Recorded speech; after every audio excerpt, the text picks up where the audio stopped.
For showing up late, my sincere regrets. Honorable Minister for Agriculture, a very seasoned man, and a man who we all respect immensely, Shri Niranjan Reddy Garu. Honorable Shri Subhash Desai ji, who is the President of IVPA, Mr. Bansal, Mr. Gupta, to the distinguished gathering, delegates from various parts of the world, Malaysia, Thailand, trade delegates from various consulates in Europe and even the continent of United States, to all the friends from the media. A very warm welcome to all of you to this two-day session being held in the capital city of Telangana, Hyderabad. Before I talk about IVPA, let me welcome you all to this beautiful city of Hyderabad, which is a wonderful mix of culture, heritage, and new age vibrancy as well. This is a city, in fact, it's the fifth largest city in India, and a city which has got nearly 440 years of history and culture. So I urge you not only to, spend time in deliberating at the conference, but also please do take some time out to visit our beautiful heritage structures, our beautiful, cultural monuments. Enjoy the Hyderabadi biryani, which is world famous, truly, which is to kill for and die for, if you ask me. And most importantly, please also take out your checkbooks and write some checks so that you invest in Telangana, in the future growth of this wonderful, wonderful state.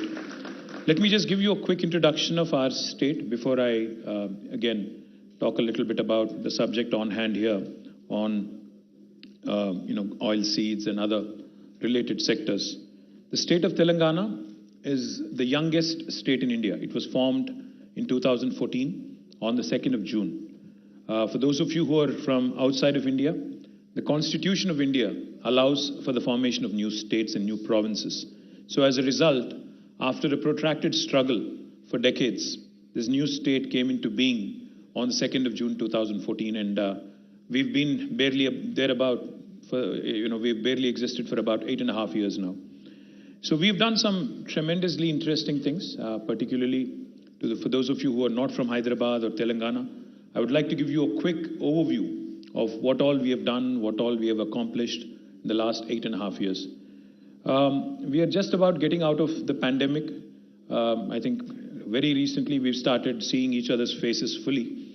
Until recently, we all covered ourselves in masks and gloves and whatnot. Never did we ever think that we'll have to go through something like this in the history of humanity. COVID has been an unprecedented pandemic, and I'm proud as a citizen of Telangana, as a minister of Telangana, that the city that you are currently seated in, Hyderabad, is actually the globe's vaccine capital.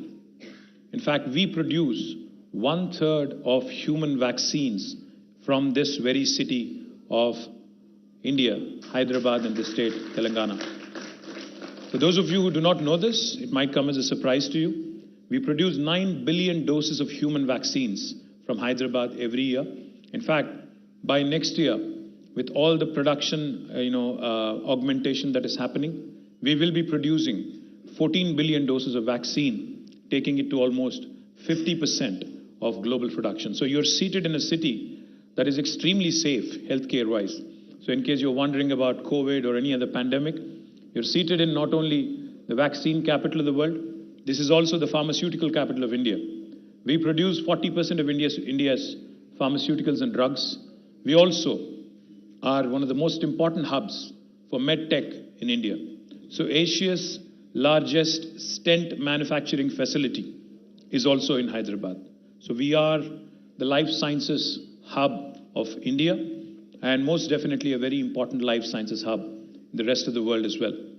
And not too far from where you're seated right now at this hotel, if you get out and if you travel a bit on the left side, you would end up in the Hyderabad Knowledge City and the Hyderabad Financial District, which is where some of the most prominent technology companies of the world have chosen to set up their largest campuses outside of their headquarters.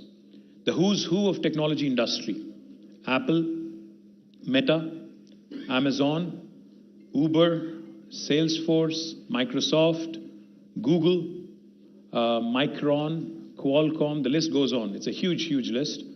All of their second largest campuses in the world are actually here in Hyderabad, which is where you all are. So my humble appeal to all of you, please do take some time out after you are done with your deliberations here to go around, look around, and in fact the world's largest innovation campus, which seats both T-Hub, which is the world's largest technology incubator, and also T-Works, which is India's largest prototyping facility, is hardly a stone's throw away from here, a block away from here. I urge you all also to explore that. The reason why I'm mentioning all this is because I think we are, in terms of human civilization and the growth story that we witness all around, we are at a very interesting inflection point.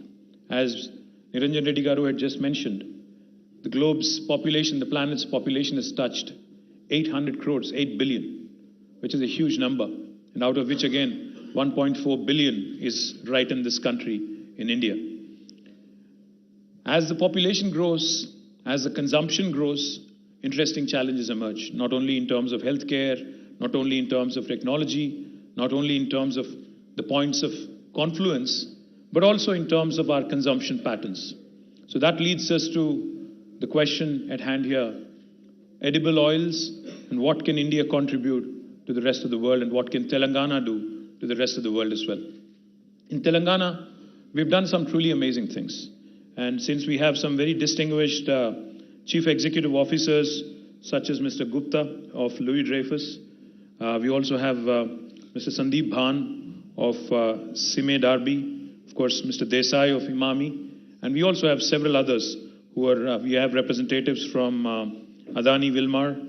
We also have Mr. Sandeep, who's from Patanjali Group. We also, Mr. Astana from the Patanjali Group. We also have representatives of Godrej Agrovet. Let me take 2 minutes from your time and let me tell you how doing business in Telangana is different from any other part of India. For those of you who are from outside of India, you know, when you come into India, your port of entry really matters in a big way. Meaning, a lot of times when I meet investors from overseas, they make this very oversimplified comparison between India and China. They say, you know, you're 1.4 billion, China is almost 1.45 billion. You're a very similar sized country population-wise. Geographically, of course, they are much bigger. So how are you, similar, and how are you dissimilar to China? Let me tell you, the comparison ends with respect to population. Nothing else is the same. We're very, very different. In fact, India and China are so different. Just to give you one example, you see about along with me, 5 different gentlemen who are all Indians. We may look the same in terms of our skin color, but the language we speak at home, Mr. Desai, the language he lives in Kolkata. I'm not sure where Mr. Bansal lives. Mumbai, is it? Indore. Where do you live? Gurgaon. The language that each of us speak at our homes is as different from each other as is possibly English, German, French, and Spanish. India is not a single country. India is not a homogeneous entity. India is a very diverse, very heterogeneous entity. In fact, there's not one single India. There are 28 states in India, 22 official languages. There are more than 300 unofficial languages. Some of these languages do not even have a script. Everything in India changes every 150 kilometers. The language, the dialect, the culture, the cuisine, the eating habits, the spending habits, even ease of doing business varies from one state to another. Each of these states, each of these provinces is extremely different. You might ask me, how is doing business in Telangana any different from doing business in Kolkata or Mumbai or Delhi or elsewhere? I'll just give you one example. When the new state of Telangana came into being in 2014 June, the first piece of legislation that we have enacted is the TS-IPAS, which basically stands for the Telangana State Industrial Project Approval Self-Certification System. What that means is, For instance, if Imami wanted to launch a new edible oil factory in Telangana, I'm pitching to you, Mr. Desai, in case you know. And Mr. Gupta as well, and Mr. Bansal as well, of course. If you wanted to start a new factory in Telangana, you do not need to meet any minister, any bureaucrat. You don't need to meet Mr. Reddy or myself or anyone in the bureaucracy. As long as you comply with the law of the land, as long as you believe that you are in compliance with the law of the land, you can actually hit the ground running. You can start construction of your factory on day one. Mr. Chowdhury of Gemini Edible Oils, the Freedom Group, is here. He's chosen to invest in Telangana. He's investing about 300 crores, sir, or 500 crores of rupees. And he's chosen recently to announce this lovely factory of his right here. Now, if you have a piece of land that is either allotted to you already or you have procured privately, allotted by the government or procured privately, you can start construction on day one. And what happens next? What happens next is, all we request is that you submit an application online on the TS IPAS portal. We request you to put in all the details, the nature of the business, what is the kind of oil you're going to produce, what is the kind of investment you're making, what is the kind of employment you're generating, are you a red category industry or an orange category industry or a green category industry. Once we receive all that information, we process it within 15 days. If we don't deliver on the 15-day window, on the 16th day, backed by a legislation, by statute, it's an automatic approval, it's a deemed approval. No state in India will tell you this. And the third thing that will happen is, even the most senior bureaucrat, even the most senior officer, if they are found responsible for the delay beyond the 15-day window, from the 16th day, I, as a minister, as an executive of the state, have been authorized by statute to levy a penalty of rupees 1,000 per day to that officer who is responsible for the delay. For those of you who are thinking this sounds too good to be true, does it actually work, or is this guy another politician who is just talking his way through?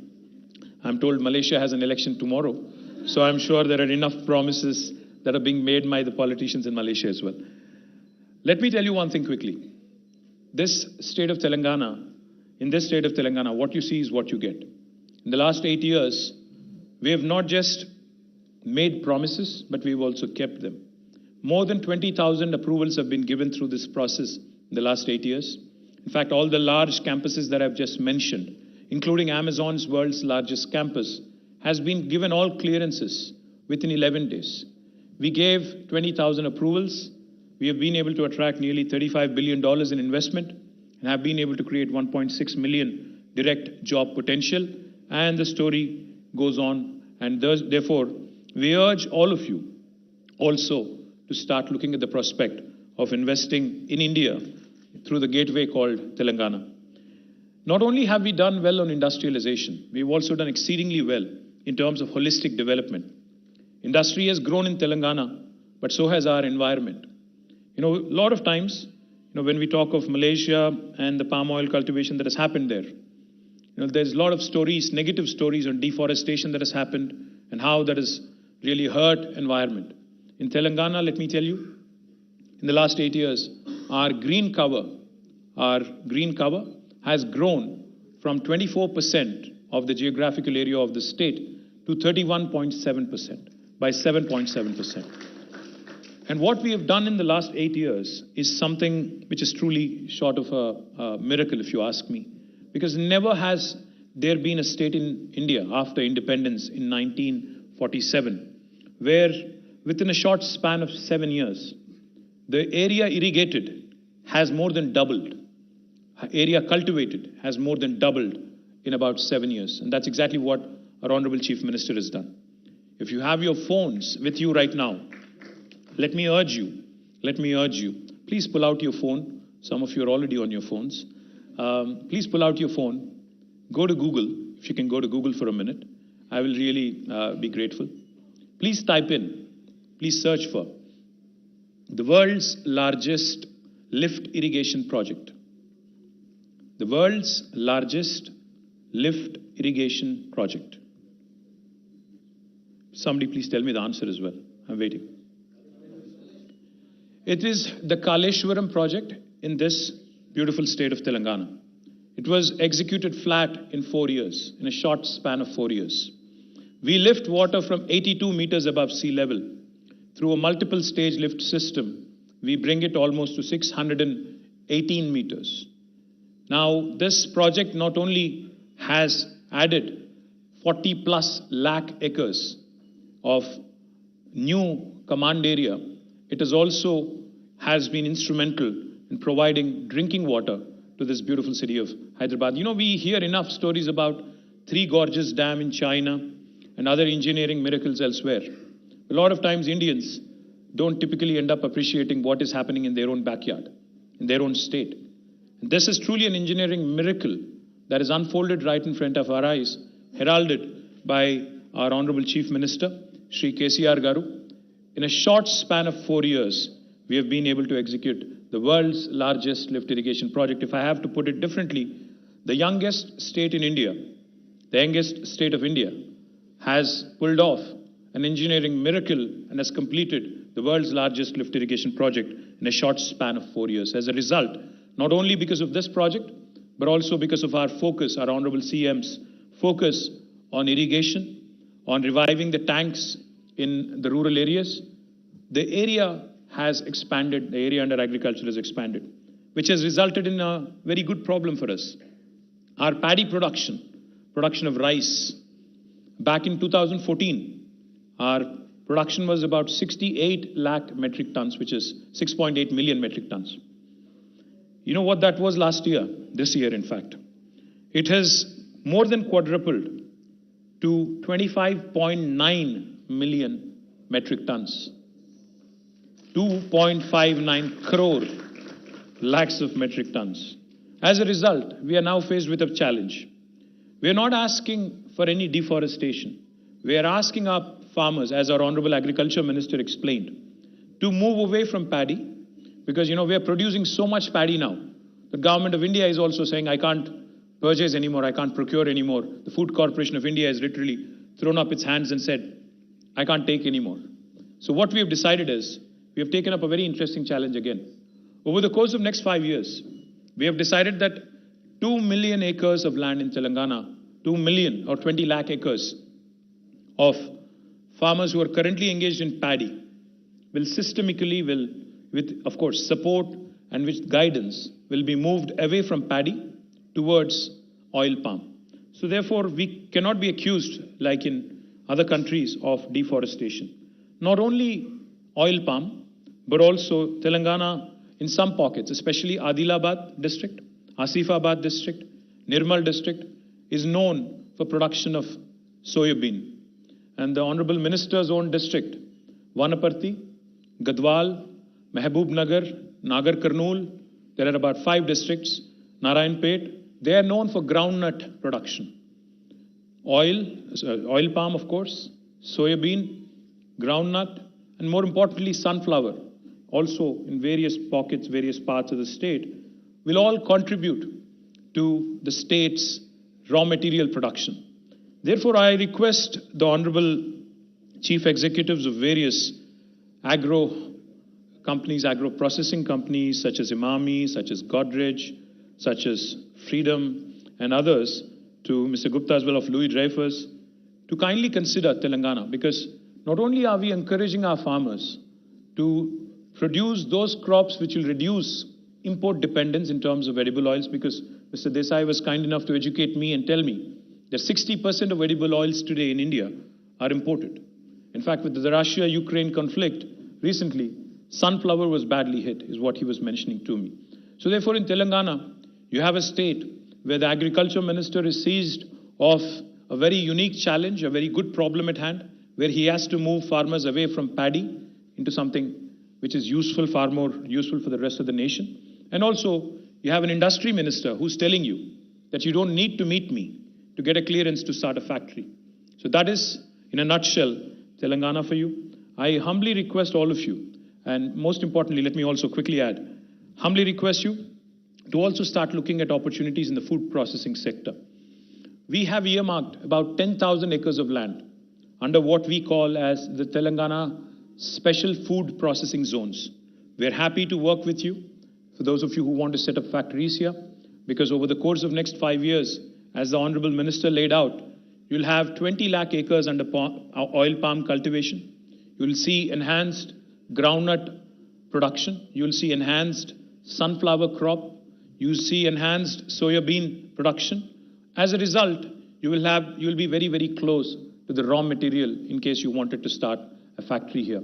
And we are happily wanting to welcome you into our special food processing zones, where we will be able to tailor-make a set of incentives for you. For instance, if you are willing to share with me what my competitor in West Bengal or Karnataka or Maharashtra is offering you in terms of making it easy for you to come in and do your business, because bottom line does matter in business, we will be happy to either meet or beat the best offer you have from my competition in India. Thank you very much. I hope you will enjoy the rest of your stay in Hyderabad. I hope you will enjoy the deliberations. And I look forward to getting some checkbooks and, ensuring that some factories also open up in Telangana. Jai Telangana. Thank you very much to the Honorable Minister for